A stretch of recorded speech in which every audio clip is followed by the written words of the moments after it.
Good evening and welcome. You're with News First, where the news always comes first. I'm Shamir Rasoolde. And I'm Nicola Dizeza. We'll start off with a look at tonight's top stories.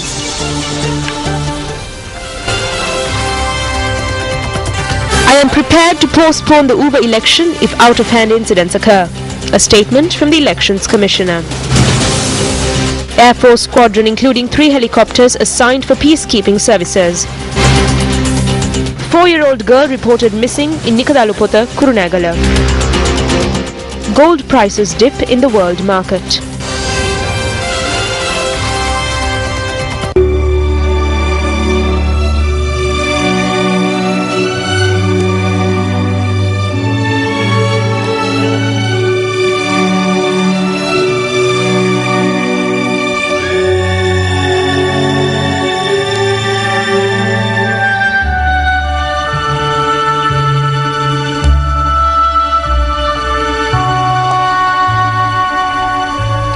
The montage you just witnessed was a look back at tragedies that have befallen children in the recent past. In the latest of this series of incidents, a small girl was reported missing from Pannava in Nikadalupota, Kurunegala today. There is still no clear information regarding her whereabouts. The parents of the missing girl, 4-year-old Pamara Keshini Bandaru Vijayakun, made an entry at the police station this morning that their daughter was missing. The parents say that the girl was asleep with them when she went missing. The parents believe that their daughter has been kidnapped. It was about 9:30 when we went to sleep. My wife, the smaller child and I sleep on the same bed. My son and my daughter, who were taken, were on the other bed. They have cut the wax cloth and entered the home. They had cut through the net too. Then my son called out to me and said that he could see the moonlight. It was 2 a.m. when I was awoken. I looked at the bed and my daughter wasn't there. Only my son was there. As soon as the incident was reported, joint investigations were launched by officers of several police stations including Barriapala, Pothuhera, Vallavaya, Kurunegala, Kokoralla and Rambadagala. The police observed that a wax cloth used to cover a window and the mosquito net over the bed where the girl had been sleeping had been cut. The police believed that the child had gone missing between midnight and 12 a.m. The missing girl was the middle child in a family of 3 siblings. Her father is a trader in street meats. While no clear information has come to light regarding this incident as yet, suspicions have arisen regarding a visitor to the area who had come to the residence last morning. Incidents of child abductions reported in the recent past. Armed group that stormed into a house in Katugampala, Nikavaratya, abduct a 4-year-old. 1.5-year-old kidnapped in Matko, Trincomalee. 8-year-old kidnapped from Maligavatta. 3 million rupees in ransom demanded. Attempted kidnapping of a schoolgirl heading home after sitting for the A-level examination in Maharagama. 2-year-old abducted from Kalaniya found in Piliyandala. Child kidnapped from Mount Lavinia. 5 million rupees in ransom demanded. For your attention. Air Marshal Koilitha Gunathilaka is the commander of the Sri Lanka Air Force, and he announced today that a squadron accompanied by 100 airmen will be assigned to the United Nations Peacekeeping Force. According to its mandate from the United Nations Security Council, the unit will be deployed for service in 3 Central African nations and in Sudan. This is incidentally the first time in history that the Sri Lanka Air Force will be deployed for United Nations services. 3 Mi-17 helicopters with pilots and engineers along with a 122-strong squadron will be deployed to the Central African Republic. These 3 helicopters will be used to transport troops, VIPs, food, domestic visits, drop-off goods via parachutes and also move medical facilities. Around 5 years ago during the war, the United Nations made a request from the Sri Lanka Air Force if we can provide these helicopters for UN purposes. However, due to the situation that prevailed, we were not capable of undertaking such a responsibility. We received the same request this time around. With the approval of the Ministry of Defence and the government, we are able to do it for the UN. Meanwhile, an officer of the Police Intelligence Division was attacked today when he was conducting a raid on a residence in the Kottun area in Sapugaskanda. Police media spokesperson SSP Ajit Rohana says the two officers faced the situation when they attempted to conduct a raid on the residence this afternoon. SSP Rohana noted that the officer who had entered the home to arrest the suspects had been attacked and that his firearm had been taken away from him. Two suspects have been arrested. A team of police officers responded to a call that a house in the Kothun area in Sapugaskanda police division had been broken into by thieves. Two suspects were arrested. One of them is a known criminal. The other suspect is an army deserter. Two more suspects had fled the scene. The injured police constable has been admitted to the Ragama hospital.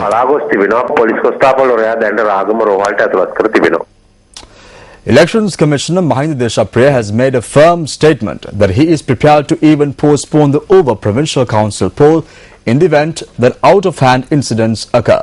Speaking at a media briefing convened in Munragala today, the Elections Commissioner says there are provisions within the law to take such action.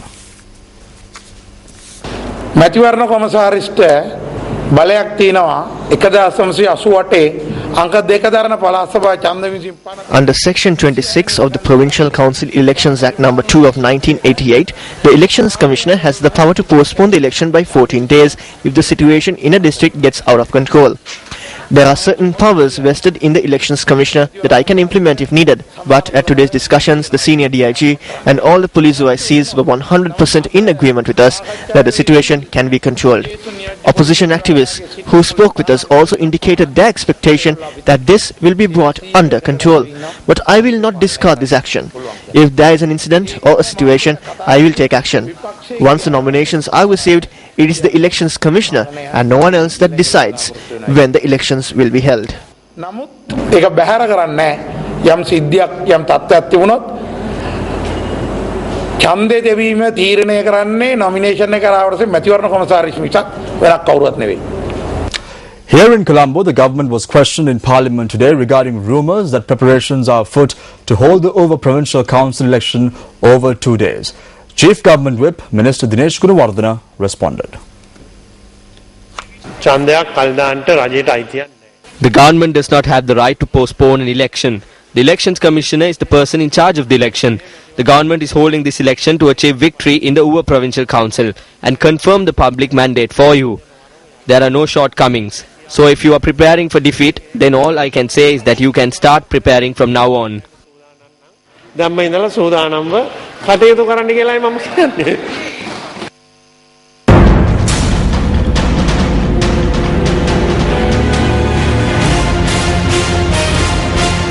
Lakmal Kirindagala at the Newsfirst Uva Election Bureau has more information on the Election Commissioner's tour of Munragala and other developments ahead of the Uva Provincial Council election.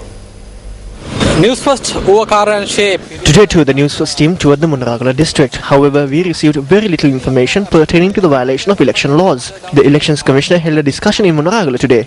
He also provided instructions to the police and other officials. Discussions were held in Munragala today involving public officials, officials from the Human Rights Commission of Sri Lanka and the Elections Commissioner. The Commissioner informed public officials to ensure that they implement election laws fairly.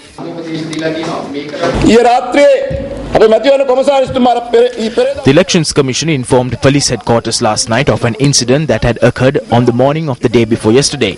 He said that white defenders with no license plates were roaming around the area. Last night, a team including my officers and I engaged in an operation throughout the night in the Munragala district.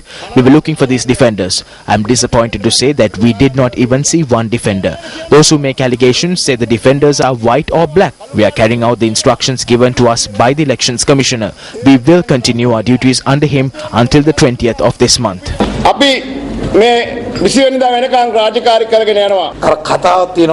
There is a story that either we swim together or drown together. We cannot drown together.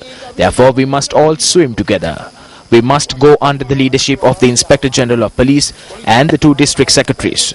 All I do is write down instructions on paper. As a gentleman from a certain party said, it is possible that all I am is a postman. Meanwhile, former Uva Provincial Councillor Janaka Tissakuttiarachchi has been remanded until the 12th of this month.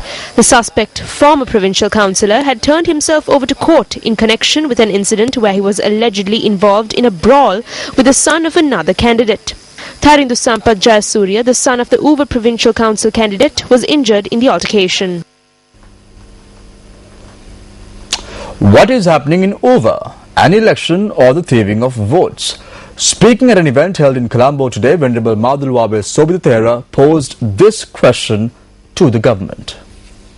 An election is being held in Uva, but is it an election or is it theft? Defenders with no number plates have gone there from Colombo and are attacking everyone. About 20 JVP officers have been set on fire. They were attacked last night too. They do it with the police at hand. The media spokesperson has asked that they be informed via telephone if you are being attacked by people in Defenders with no license plates. There are 11,000 policemen there, but we have to inform them that we are being attacked. This is what they call democracy. In this democracy, the government is inviting you to take up arms. මේ ප්‍රජාතන්ත්‍රවාදයේ තුල ආණ්ඩුව ආරාධනාවක් කරනවා උඹලා ආයුධ අතට ගනින්න. The National Interreligious Symposium was organized by the National Peace Council on the theme of reconciliation through religious and ethnic diversity. All of you, religious leaders, government leaders, community-based organization leaders, and the media have extremely important roles to play in this regard. All of your good work is badly needed to continue building strong and fruitful relations among the various communities. Your good work on the ground is greatly to improved mutual understanding, harmony at the local level, and building that all-important national unity. Norway in Sri Lanka is often accused in the media of supporting extremist views and groups. Let me assure you that Norway has no interest in creating communal tensions in Sri Lanka, quite the opposite. The Norwegian government shares the values of dignity, respect, diversity and dialogue. My government is deeply concerned about an increasingly polarized world where the narrative is more about exclusion than inclusion. Our domestic policy informs our foreign policy, and so protection and promotion of religious freedoms continues to be a priority for us around the world. It is the heartfelt wish of Canadians that we endeavour to stem the persecution, violence and repression directed against many religious communities around the world. And up next is our special segment, The Battle for Uva.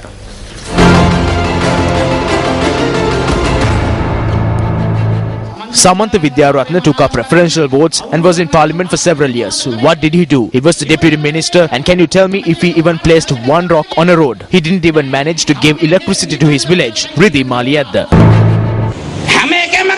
They are skimming off everything. Even when they give a labourer a job, they skim off the top. National politicians have been made secretaries. The voters are in the ditch while they are living large. Is this a lie? It used to be the bell, and now it's the clapperboard. What does the opposition rave about? They rave about bribery, positions and lifestyle. Can parties like this give solutions to the burning issues you are facing? Vimal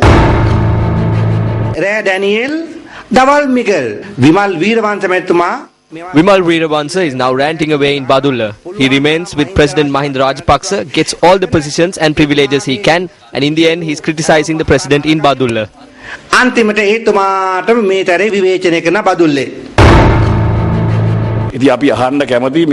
we wish to ask is this. According to what they are saying, the people are either stupid or the people who are saying this are stupid. So why do the people keep on voting this government into power? 65 years of independence have lapsed and 3 generations of people are yet to see the people's aspirations met. The country has kept journeying backwards. විවේචන තියෙනවා. හැබැයි මේ විවේචන එක්ක බලනකොට අද ජනතාව දන්නවා. There may be criticisms, but in spite of criticisms, the people know that come the 20th of September, it is certain that the United People's Freedom Alliance will be victorious. අනි නියත වශයෙන්ම ලබා ගන්නවා කියන එක පැහැදිලිවම දන්නවා. It would be useless if tea leaves grow in the tea estate and we do not cut it. It would be useless if the rubber tree in the rubber estate is full of milk and we do not tap it. It would be useless if coconuts grow on coconut trees and if we are not there to pluck them. The wealth of this nation is produced through our labor. But what has happened? The wealth that we generate through our work is being held on to a handful of people at the top. This is our social system. This is what has happened to our country.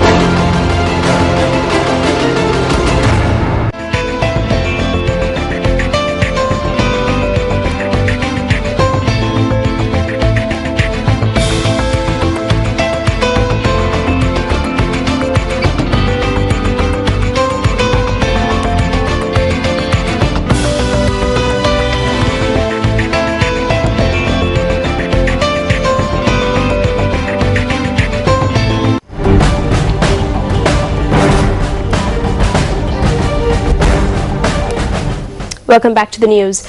Additional Solicitor General, President's Counsel Vijit Kumar Malagoda was sworn in as President of the Court of Appeal before President Mahinda Rajapaksa today. The swearing-in ceremony was held at the Presidential Secretariat. Born in the hill capital of Kandy, Vijit Malagoda received his early education at Dharmaraja College, Kandy.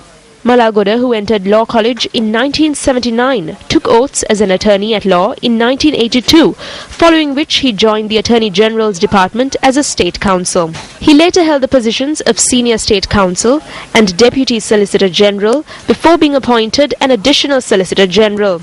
Vijit Malagoda, who was appointed as President's Counsel in March this year, holds postgraduate degrees in law from several international universities. In what appears to have become a common occurrence, Parliament was adjourned early once again today owing to a lack of quorum.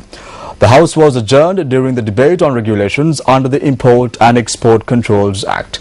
The regulations could not be adopted owing to the lack of quorum. Let's take a quick look at some of the views that were expressed during the debate today.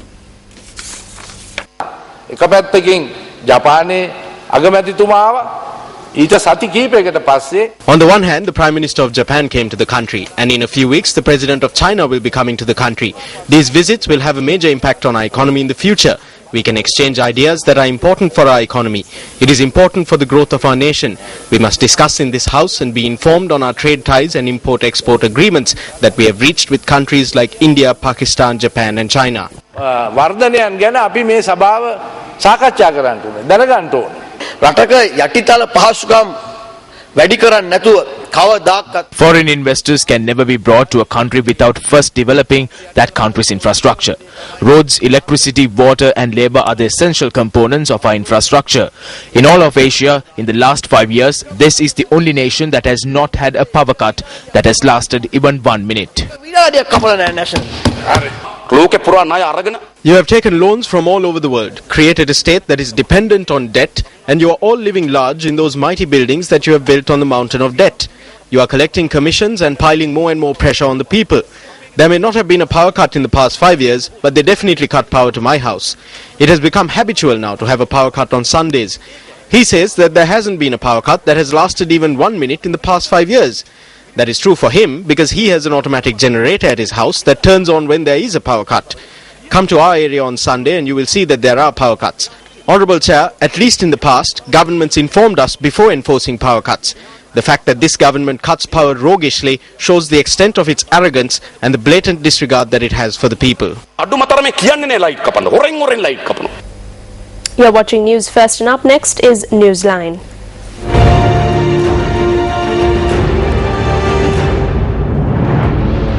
The people are saying that Venerable Ulapane Sumangalathera, the former organizer of the United Bhikkhu Front, has become silent. Why have you become silent? In truth, I have not become silent. I have been observing what has been happening recently. As usual in the recent past, the UNP leadership has been going on the journey of taking the party towards defeat, deceiving the party supporters and other leaders. We have not come to a decisive juncture. I was waiting for that opportunity to arise. Are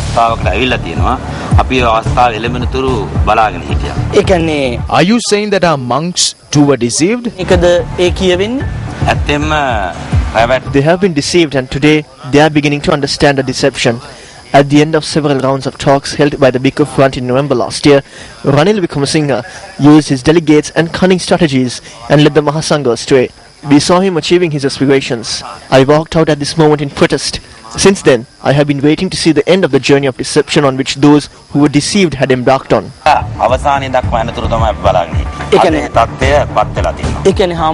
you saying that the UMP leader deceived the United Bhikkhu Front?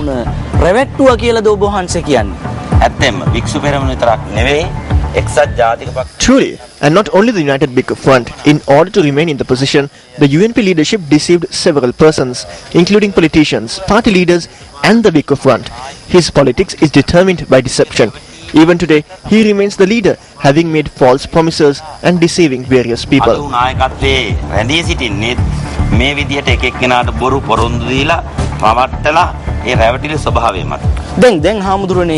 The leader recently stated that Sajith Premadasa is suitable for the position of deputy leader. Hasn't the party come to some sort of position?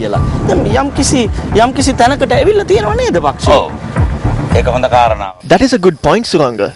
But what should be done is not simply state that he is suitable. Ranil Wickremesinghe is the leader of the UNP. The leader has the power to make a decision. As per the UNP constitution, Ranil Wickremesinghe has the power to make appointments to key positions. Therefore, instead of using slippery, eel-like words like he is suitable and he will be considered, if he is indeed suitable and if the leader is a direct person who has the power to make decisions, then the most suitable thing to do is to appoint Sajith Premadasa as the deputy leader. Are you saying that he is trying to deceive Sajith Premadasa, saying he will make him deputy leader, just as the Bhikkhu Front was deceived? Definitely. It is my belief that Ranil Wickremesinghe has remained in politics thus far on the basis of deceptionary policies. What he is doing now is using Sajith Premadasa as a stopper to prevent a collapse at the UWA election. For more of the views expressed by Venerable Ulapane Sumangala Thera, the former national organizer of the United Bhikkhu Front, tune into the main news bulletin at 10 p.m. on our sister channel Sirasa TV. You can also watch the entire interview on the final cut, unedited tonight on Sirasa TV following the main news bulletin at 10, or alternately, you can watch the interview online at Newsfirst.lk. Up next is Action TV.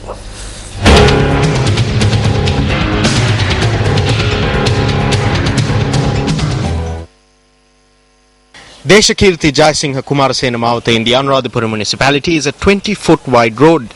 The road has not been built this wide owing to the excess of open space in the municipality or on a personal whim.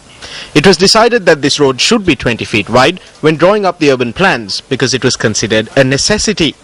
The urban residents of Anuradhapura and outsiders who also use this road are well aware of the need for it. If there is a person who does not feel that this road is necessary, all they need to do is circle the town once to realize its necessity. If the North Central Province Agriculture Minister had not intervened in March last year, it is possible that either side of this road would have been filled with rows of shops. Nevertheless, the Anuradhapura Municipal Council is once again constructing rows of shops along either side of the road, claiming 4 feet of the road on either side, requiring the intervention of the Provincial Agriculture Minister once again. How are we to go to the department? The agriculture department was established here about 30 to 40 years ago. This road is used by vehicles, people and lorries carrying paddy and other produce, and they need to have space on the road. The road leads to the National Sports Ground, the Surveyors Department, the Elections Office and several other government offices. People who work in those offices must use this road to get to work. As the subject minister, I am totally against this. I asked the President too that he not allow state lands to be appropriated in this way, and that he not allow roads to be closed in this way. His Excellency the President too has called on all of us to serve the people.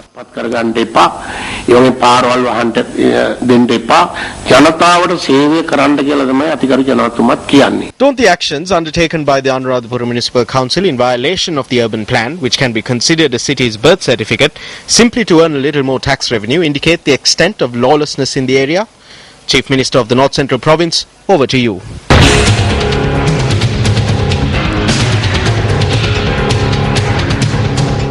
Today is day 2 of the Dampal Riyasarya convoy organized to mark the commemoration of the 150th birth anniversary of the late Anagarika Dharmapala.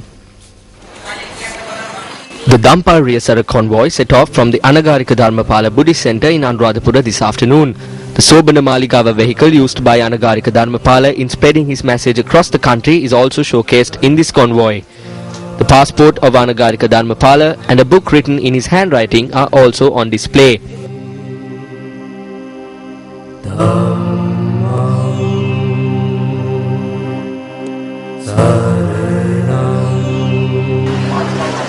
The convoy passed Tirippane, Marandankadwala, Kakirawa and finally reached Dambulla today. The Dampal Riyasarya convoy will set off from the Sri Bodhi Rukkarama temple in Dambulla and will reach the Gatambe Rajopavanarama temple in Kandy tomorrow. The sacred hair relics which were placed on display for devotees to pay homage at the Veragala Sri Vardhanarama Purana Vihara in Mavanalla returned to the Hunupitiya Gangarama Vihara in Colombo today. Large crowds flocked to the Veragala Sri Vardhanarama Purana Vihara in Mavanalla today to view the exposition of the sacred hair relics which had been brought from the Hunupitiya Gangarama Vihara.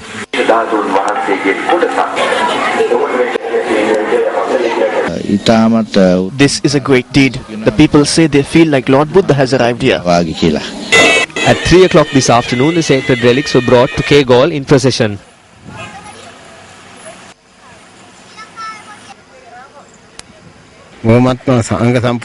This has been organized perfectly. A large number of devotees were able to obtain blessings over these 2 days. The sacred relics were then brought to Colombo by air.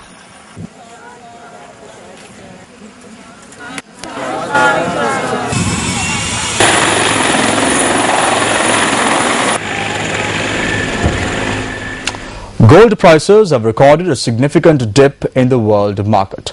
Market data indicates that the price of an ounce of gold has dropped by $89 in the past 6 months alone.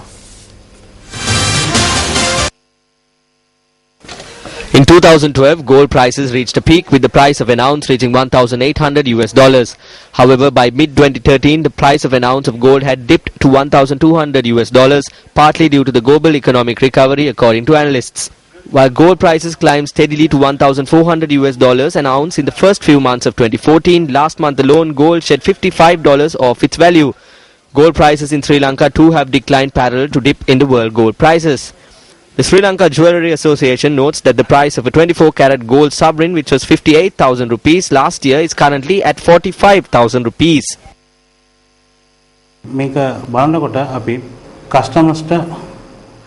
We need to offer our customers the lowest possible price in order to have business. When the price stabilizes in this way, it is good both for us and the customer.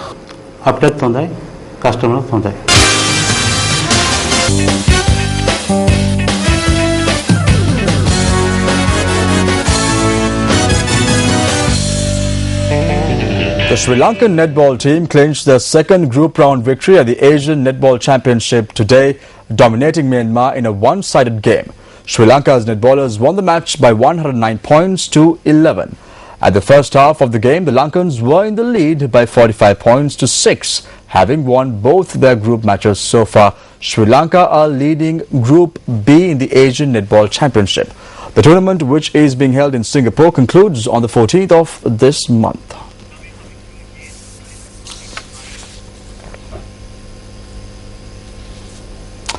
The International Cricket Council today confirmed that an independent analysis has found the bowling action of Pakistan's off-spinner Saeed Ajmal to be an illegal, and as such the player has been suspended from bowling in international cricket with immediate effect.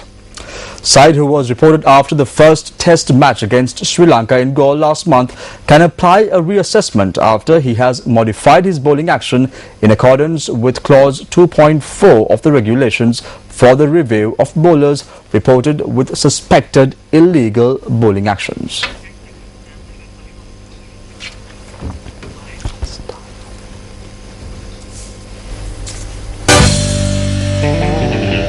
Unpredictable weather, of course, to play a game of tennis outside. Definitely. Now we have Joel Outscoon with the weather.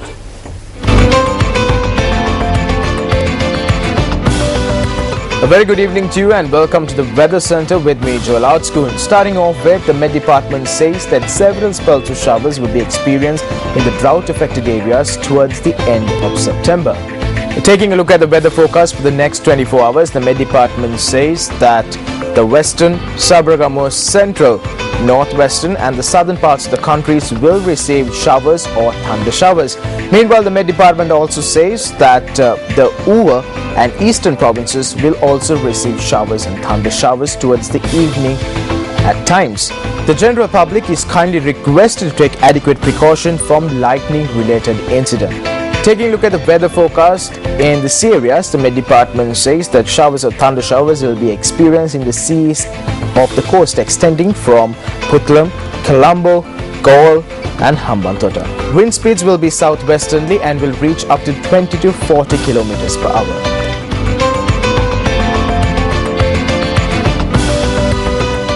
Well, that's a wrap of your primetime news for tonight. Thank you for joining us. For the Newsfirst team, I'm Nicola Dizoiza. And I'm Shamir Rasuldin. Join us again tomorrow, same time, same place. Till then, take care and good night.